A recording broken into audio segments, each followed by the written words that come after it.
بسم اللہ الرحمن الرحیم۔ السلام علیکم محترم ناظرین، آج کی اس ویڈیو میں ہم آپ کو 61 ہجری میں ہونے والا ثانیہ کربلا یا کربلا کی جنگ کا واقعہ سنائیں گے، جس میں حضرت امام حسین رضی اللہ تعالی عنہ کو شہید کیا گیا۔ اس واقعے کو پورا سمجھنے کے لیے آپ سے ہماری یہ گزارش ہے کہ آپ ہماری اس ویڈیو کو اینڈ تک لازمی دیکھیں، اس ویڈیو کو لائک کریں، شیئر کریں اور ہمارے یوٹیوب چینل کو سبسکرائب کریں۔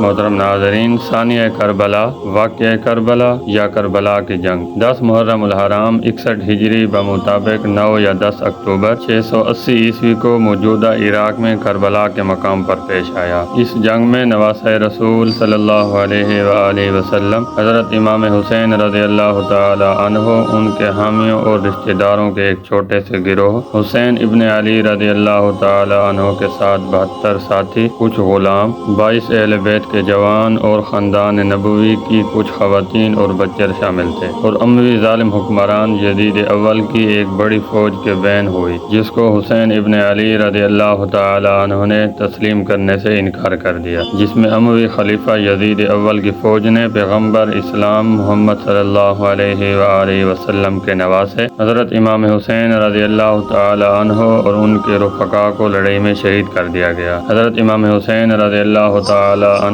کے خیموں کو بھی لوٹ لیا گیا اور بالآخر آگ لگا دی گئی۔ عمر بن سعد کی فوج نے کربلا کے صحرا میں مقتولین کی لاشیں چھوڑ دیں۔ بنی اسد کے لوگوں نے لاشوں کو 3 دن بعد دفن کیا۔ واقعہ کربلا کے بعد حضرت امام حسین رضی اللہ تعالی عنہ کی فوج سے وابستہ متعدد خواتین اور بچوں کو گرفتار کر کے قید کر دیا گیا۔ بازار اور ہجوم والے مقامات سے گزر کر ان کی توہین کی گئی اور انہیں یزید ابن معاویہ کے دربار شام بھیج دیا گیا۔ جنگ میں شہادت کے بعد حضرت امام حسین رضی اللہ تعالی عنہ کو سید الشہداء کے لقب سے پکارا جاتا ہے۔ محترم ناظرین، اللہ تبارک و تعالی سے ہماری دعا ہے کہ اللہ تبارک و تعالی ہمیں بھی محرم الحرام کا ادب اور احترام کرنے کی توفیق عطا فرمائے، آمین ثم آمین۔ ہم امید کرتے ہیں کہ ہماری آج کی یہ چھوٹی سی ویڈیو آپ کو پسند آئی ہوگی۔ اگر ہماری ویڈیو آپ کو پسند آئی ہے تو ہمارے اس ویڈیو کو لائک کریں، شیئر کریں اور ہمارے یوٹیوب چینل کو سبسکرائب کریں۔ بہت شکریہ۔